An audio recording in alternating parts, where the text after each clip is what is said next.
Anda pa isa, oh. Umano pa yung isa.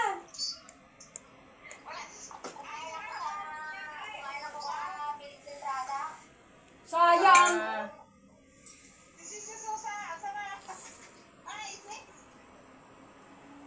Kain tayo. Kain. Ayun ba yung alaga mo, sis Em?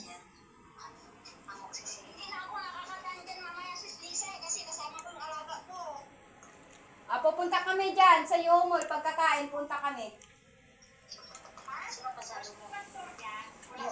Nasa ospital daw.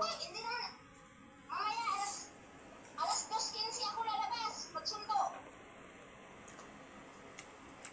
Alas 2:15? Alas 2:15.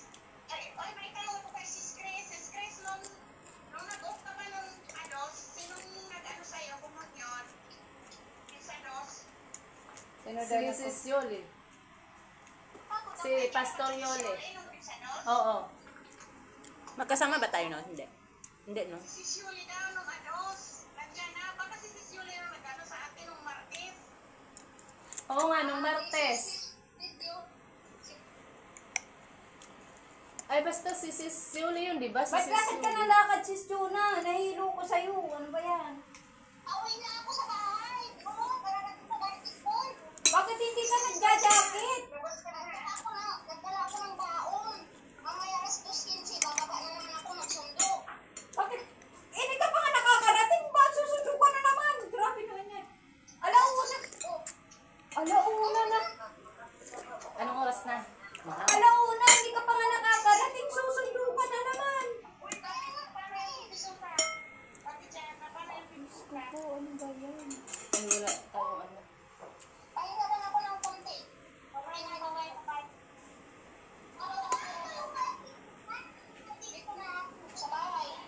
Sige, ingat ka. Kain. Kumain ka na? Kasi ang oras na. Sige, iyan mo na. Oo, baka bukas ako na yung dahil na yan. Huwag mo na dalhin. Paano ko Tuwan ka lang kay kukunin? Pastor. Hindi ako mag-o-off. Hindi ka mag-yung bukas. Hindi. Wala akong step na bukas. Ngayon na yun. Kain na, kain. Sa elevator na. Hirap naman ang ano niya. Kakarating lang sa school. Tapos alas 2, susundo na Susundo naman. na Kunting lang. oras. Bakit umuwi pa siya? Magluluto. Maghatid ng ayun.